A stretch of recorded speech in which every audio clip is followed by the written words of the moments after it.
Why are ghosts terrible at lying? Because you can see right through them.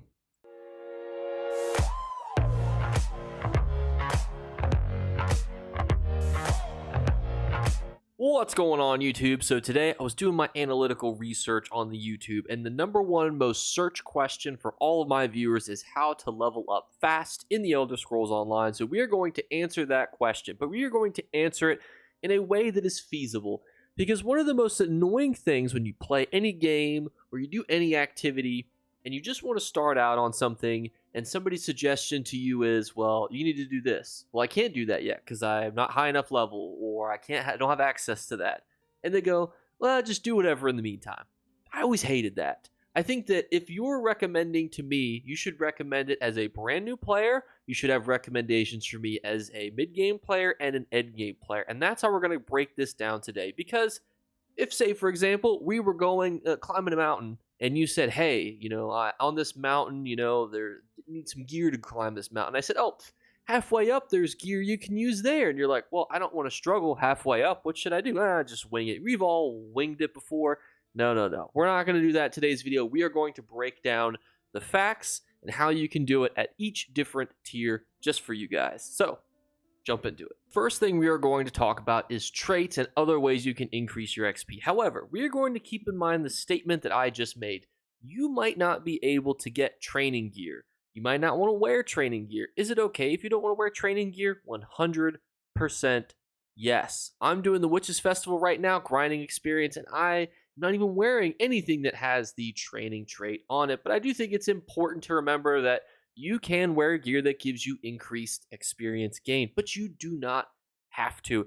Also important, this only counts the experience gain from kills. So if you're doing things such as PvP, where you are completing battlegrounds, that XP is not going to count with your training trait. It's an important distinction, and I think a lot of people get hung up on, oh, well, if I'm farming experience, I need to wear the best in slot farming sets and blah, blah, blah, blah, blah. No. We are just mentioning this because you can. A lot of people don't immediately jump into an MMO and go, I need to level up right away. A lot of people, they want to quest, they want to do things. So if you get yourself a decent chunk of gold and you want to go, I want to get the best training set in the game, it is without a doubt Heartland Conqueror with the training trait on whatever piece of weapon you're using. So for those of you who don't know, because my head kind of blocks it here, what it does is it increases the effectiveness of your weapon trait by 100%. So it basically gives you additional training trait. This is going to be good for some of the methods that we talk about later. But again, you don't need to utilize this set if you don't want to. And if you're looking for that 10 to 50 experience where you want to not have to wear a whole lot of sets, I'll show you another set here that's really good for that. And that is the Twiceborn set, which is really cool because it gives you access to 2 Mundus Stones, which generally for higher level characters is not super great. But as you level up from, 1 to 3 to 5 to 10 to 50, your sets that you wear, and as you level up past them, are going to get weaker and weaker as you wear them. They're going to give you less stats. However, the 5-piece of giving you 2 Mundus Stones will always give you 2 Mundus Stones. The Mundus Stones will always be as effective. So it's just great to have access to them. I think especially if you're doing some 10 to 50 battlegrounds, type farming, it's just great to have access to Twiceborn. There's a couple other shouts that you could do for crafted sets, but those are usually geared towards just giving you a lot of stats. For this, it's really just kind of a consideration for what's good that you can level up past and not have to constantly replace. Because nobody wants to farm and have to constantly go upgrade sets and do different types of things. And keep in mind, we are talking about you starting off with certain types of items. If you are, say level 10, 20, you've done some quests, you've gotten yourself a couple thousand gold, you could definitely buy these. But again, you don't have to. And there's going to be some other things that we talk about in this video next, such as XP scrolls and potions that, again, you don't have to buy, but you can if you so choose to. It's a beautiful segue into experience scrolls, because a lot of these scrolls, in fact, all of the scrolls that you see, the 4 in my inventory and 198 in my bank, are only from logging in and level up rewards. So you will gain access to these. What's interesting, though, is that I am someone who has so many of them. I encourage everyone that has this many to keep them always active. It does not matter if you're walking around killing things. Maybe you're in, the Imperial City. Maybe you're doing dungeons, but you're not doing some best in slot experience mechanic. Just have these active. And if you're a newer player, activate these when you're utilizing an experience method, or if you're doing some heavy questing, because questing actually really does give you some really good experience, and it's going to be buffed to give you more experience after update 40, which is coming out exceptionally soon. So keep all of that in mind, because that's super important to note. Now, important to note as well that some of these give you more than others. So this is 150% experience scroll, which gives you obviously a lot more than 50%. And you can get potion version of these as well, because these are technically crown store items. You'll get them as level up rewards. You'll get them, throughout your time playing the game as different types of rewards. You can buy potion version of these from guild traders in the 50, 100, and 150% brackets, but they do not stack. So they are all equal. If you wanted to utilize them, they are separated. So keep that in mind. If you already have 150% scroll, you don't need to then go buy 150% potion, and they're not going to stack. What they do stack with is when you have double XP events, such as what we do right now, those stack together. So you got this XP buff, and you got the double XP buff from the Witches Festival, if you're watching this during the Witches Festival or any double XP event. Some other ways you can get additional XP that are a little weirder. We're not really going to go into them, but I'm just going to kind of throw them out there towards you. The first one is marriage in ESO. If you get married and you wear a wedding ring and you're with the person that you married, you get 10% XP buff. Not something that's necessarily worth doing. What is interesting, though, is if you are grouped with somebody, you gain 10% additional experience, but that decreases when you have more people in the group. So solo grinding versus grinding with a friend, it can actually give you more experience if you do grind with a friend. So I would encourage you guys to consider that when you're looking at some of these methods. But it's a great segment talking about methods to farm experience. And the easiest, best spot that I can always recommend for new players or players who, during things like the Witches Festival, want to complete things such as world events, the number one place for you to go is obviously the Alakir Desert. It is a base game zone. Why? Oh, why is the Alakir Desert so highly suggested from YouTubers, other players, and everyone else? And it's because it is exceptionally simplistic. All you have to do is come and complete these world events here, and you're going to get copious amounts of experience for doing so. You can see that it spawns tons of people. You can get grouped up with people by typing LFDG in chat, which translates to looking for Dolem groups. So you can get yourself the easy access to being in groups with other people, get a little bit of credit for some of the damage that they do, which can be very helpful, especially for a newer player. And overall, the nice thing about the Alakir Desert, why it's so farmed over the others, is the way shrines are close to the dolmens, and they always spawn in a circular motion. So you're easily able to go from way shrine to anchor very simplistically. Also, the other thing you can do too is you can utilize the guilds that you can join. I would encourage everyone to join guilds, search alphabetically, and then you're going to find tons of people inside the Alakir Desert. You can see how many people even logged off in the Alakir Desert. Once you're there, you'll just join a group, and then you can utilize that group to help get you to all the way shrines that you need. That way you don't have to waste any time, trying to run to all the way shrines or anything else. It's great for new players. When I was streaming earlier today to level up my characters, this is right where I went to. This is the number one suggestion that I would go to for a brand new player, because you don't have to worry about anything else.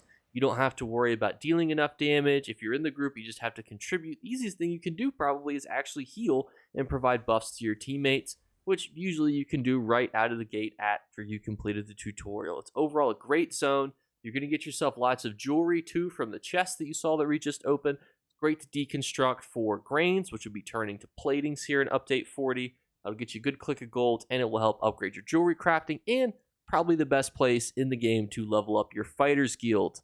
To get more into the kind of mid-game players, some suggestions are going to be a little bit different for you, and we'll talk obviously again about some other methods for brand new players, but things that I think you should kind of do as a brand new player / mid-game player are your daily battlegrounds and your daily dungeon. A lot of people are off-put by a daily dungeon. Let's say you're level 17 and you're thinking to yourself, there's no way I can complete a dungeon. Well, queue yourself as a DPS, that's likely what you are, and queue for it. You can only queue for the easiest dungeons in the game. People will be happy that you queued for a dungeon because they are now more likely to also get an easy dungeon, because you are in a tiered system where you cannot queue into certain dungeons until you are a certain level. So people will be ecstatic that you are farming and that you are queuing for some of the easiest dungeons inadvertently just by being a lower level or on a newer character. So please don't be intimidated by doing either of these. I highly encourage you guys to do random normal dungeons and doing your daily battlegrounds. The first reward will be a purple reward. You can see here that I get a super huge chunk of experience. It will be lower, and this is something that does not scale with training gear, but what's important is if you're going into dungeons, you're going to be killing obviously a lot of mobs there in the dungeon, but for example, a battleground, not really going to see any effect from it. But you still will get the effects of experience scrolls as well as any sort of event XP that's going on, such as the Witches Festival. This next one is a bit of a fun one that can be done at earlier or kind of mid-game levels, and that is Spell Scar. So it's right up here inside of Craglorn, and you can see that there are people farming it actually here right now. Spell Scar is one of the areas that you can farm for a really good amount of experience, but you can see one of the drawbacks is where, for example, when you're farming dolmens and anchors, you want to work together as a team. Here, it can kind of count against you in some ways. So you can see here that this person is looping all the mobs together to kind of kill them all at once. He might actually be allowing me to get some of the XP here, so that way I don't feel left out. But you can see we just gained 10.4k XP for essentially clicking a few buttons, and you can see how many dead astronauts there are here. You can farm them in small groups, large groups. The nice thing is because they spawn together in these little clumps, even if you can't connect, say this group and that group and kill them together, just by killing them individually, you'll still get a really good chunk of experience where you're going to be able to level up really fast. And this is a great method for those of you who are interested in leveling up that way. This next one is actually also in Craglorn, and that is Skyreach Catacombs. What's really cool about Skyreach Catacombs is you can essentially go there on your own. There's no other people that are going to be able to interfere with you. There's no people that are going to be able to take the XP from you because you're able to do it 100% as a solo person. Also, as a fun factoid too, this is probably the best place to go if you are interested in farming an area either alone, or there's a really good place for event boxes. You can get some great event boxes in here. Also, it is a little bit risky if you want to utilize companions in here, because the whole reason that people are interested in farming Skyreach, especially the catacombs, is because of how much mob density there is, how you can kind of run through specific areas, and then because of that, you can kind of kill all the mobs at once. Sometimes your companions might disagree with you on where you should stand, where you should be killing the mobs at, and that can cause you to not be so happy with your companions sometimes. But you can see the mob density in here is absolutely ludicrous. Now, you are going to want to make sure that you are built many AoEs into this, because a lot of this becomes much faster when you can kind of do multiple places at once. But you can know your own limits. You don't have to do and build in as many mobs and attack as many mobs as I'm doing in this clip here, because you can go out room by room. But you can see the experience is really starting to stack up, and we've only gone 20 feet into the dungeon, maybe 20 meters if we're being a little generous to the dungeon designers here. So that's where it becomes exceptionally good for experience. And there's a couple other things in here that make it good. Also, the fact that it is a base game area. So the next place that we're going to talk about is a DLC only area. Thankfully, everything we've talked about so far, at least, has been, restricted to the base game. So anyone that's interested can also, farm the exact same places that I've talked about. But we are going to talk about some areas that do require you to have specific DLCs, and that'll be kind of the next portion of this. And then we'll have some honorable mentions as well. So for people who might not be interested in certain starter areas or certain pieces of components that we've talked about so far, that'll be what we talk about here next. There also was a chest behind me. You can certainly do that as well for additional experience. I think that the experience per hour is a little bit faster if you just kind of continue to go and utilize the stairwells, in my opinion, to kind of keep a tracker on yourself of how many mobs you've pulled. And the nice thing too is they really don't de-aggro. So every time you can go down different sets of stairs. If you are struggling to kill certain total amounts of rooms, Regis went through 2 things of stairs. You could do just 1 flight of stairs and utilize going to the bottom of the stairs, drop your AoEs, and make sure that you're hitting as many of the enemies at once. And it's relatively straightforward. You can see that we are continuing to get chugs of XP, and I took this clip actually before I had even, there were any events active. This was just done during a traditional XP, day where I was like, I'm going to go farm experience. And then I saved this clip for myself to use for any future activities that would require me to kind of talk about it. So that is the beauty of utilizing Skyreach. This is why some people charge as much as 8,000 gold, for a Skyreach run. Obviously, they're going to run it much more efficiently probably than I am if you're charging you for it. And if you're paying for it, generally you just sit at the beginning, you go out, they reset it, and that is what you would have to do too if you want to reset the instance. Is you go out, switch yourself from veteran back to normal, and then bada bing, bada boom, you're ready to go and go back in again. This next one is my absolute favorite. We are inside of Murkmire's Black Rose Prison on round 2 of the arena. Now, you might think to yourself, this is very specific. Why is this the best place to go? And that is because round 2 of Black Rose Prison seems to be one of, if not the most universally decided upon areas that has the best experience for you to get in the game.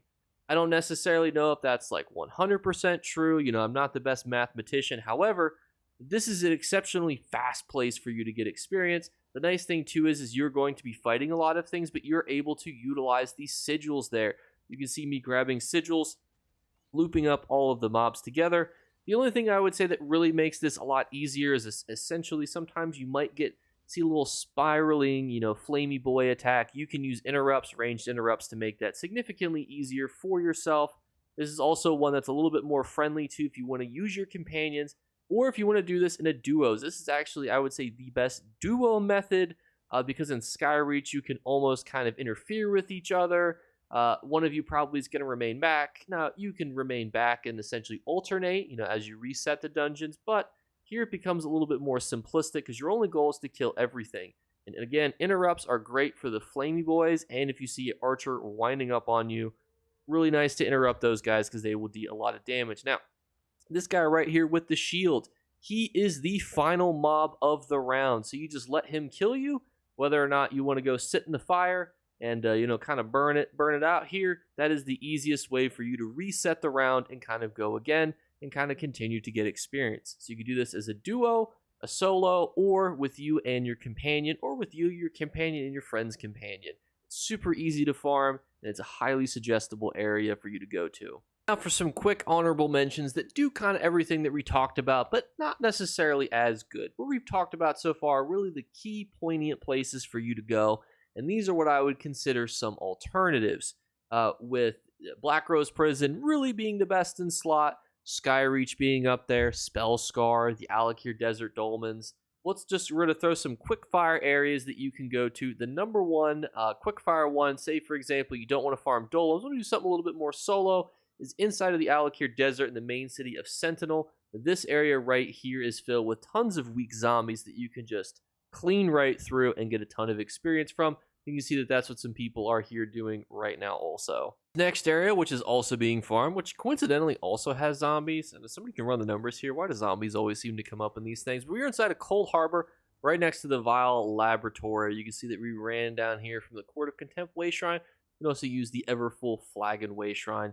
You're going to be right next to here, and you're able to utilize this as an overland farming method if you want to try to get some experience in this area. Another fun little area that you can go to is actually over here in Greenshade at the Verant Morass, which is next to the Verant Morass Way Shrine, which I probably butchered. Fun fact, if you complete the quest here, everything is non-hostile to you, but these zombies, esque things, or I guess they're not technically zombies, are also great for XP, great for looping together, and you can see that there's nobody here, which is also good because when you're looking at farming methods for yourself, sometimes you want to be able to go to places that might not have competition, or if they do, some other places that you can go as well.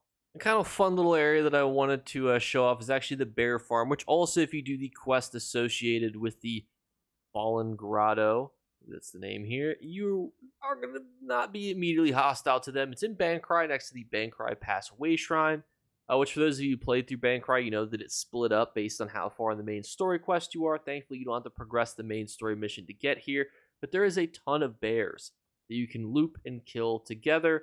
This is the general loop that people go in, is kind of in the circle that I'm running in here. What I really do like about this, though, is you get a lot of rawhide scraps. If you're a PC player, this is actually a phenomenal place for you to go because rawhide scraps sell like candy on your server. The reason why there's not really anybody here, not a whole lot of interest on console, is just due to the fact that not that many people sell scraps anymore. Waxes are almost worthless.